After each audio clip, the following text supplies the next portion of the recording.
कल्पना कीजिए, अगर एक दिन सूरज उगना ही बंद हो जाए, आसमान अंधेरे में डूब जाए, देवता घबरा जाएं और पूरी सृष्टि रुक जाए।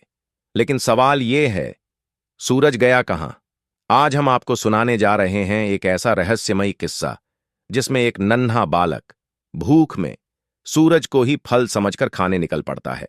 सूरज सिर्फ एक तारा नहीं, वो ऊर्जा है, जीवन है, समय है। प्राचीन काल में माना जाता था कि सूर्य के बिना न देवता टिक सकते हैं, न धरती और न ही समय। हर सुबह सूर्य का उगना सृष्टि के चलने का प्रमाण था। लेकिन एक दिन ये नियम टूट गया। उस दिन जब सुबह हुई तो उजाला नहीं आया। पक्षियों ने चहकना बंद कर दिया। अर्शियों की तपस्या भंग हो गई। देवलोक में हाहाकार मच गया, क्योंकि सूर्य लापता था। घने जंगलों के बीच माता अंजना अपने पुत्र के साथ रहती थीं। यह बालक साधारण नहीं था। उसकी आंखों में चमक थी और शरीर में अपार शक्ति। कहा जाता है, यह बालक स्वयं पवन देव का अंश था। उसका नाम था हनुमान। लेकिन उस दिन हनुमान सिर्फ एक मासूम बालक था। सुबह का समय था। हनुमान को तेज भूख लगी। उसने आकाश की ओर देखा और वहां उसे दिखा एक चमकता हुआ लाल पीला फल। वो फल नहीं था, वह था सूर्य। लेकिन बालक हनुमान के लिए वह सिर्फ उसकी भूख का जवाब था। और फिर वो हुआ जो कभी नहीं होना चाहिए था। एक बालक आकाश की ओर उड़ चला। हनुमान ने जमीन छोड़ी। पेड़ छोटे पड़ गए, पर्वत पीछे छूट गए। देवताओं ने देखा, एक बालक सूर्य की ओर बढ़ रहा है। सूर्यदेव घबरा गए।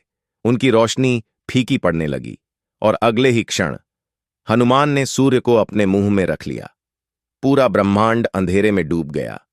देवताओं की शक्तियां कम होने लगीं। धरती ठंडी होने लगी। समय जैसे थम गया। ये सिर्फ एक बालक की शरारत नहीं थी, ये सृष्टि का संकट था।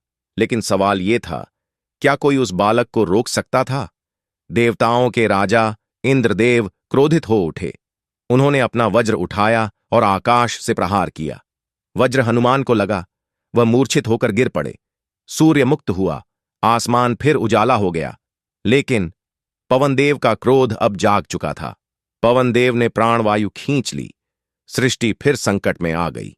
देवता समझ गए, यह बालक कोई साधारण बालक नहीं। सबने मिलकर हनुमान को अमृता, बल, बुद्धि और भक्ति का वरदान दिया। जिस बालक ने सूर्य को फल समझकर खाने की कोशिश की, वही आगे चलकर अधर्म के अंधकार को निगल गया। हनुमान सिर्फ एक देव नहीं, वो याद दिलाते हैं कि शक्ति जब मासूमियत से मिलती है तो वो सृष्टि को हिला भी सकती है और बचा भी सकती है। और शायद यही कारण है कि आज भी सूरज उगने से पहले हनुमान का नाम लिया जाता है।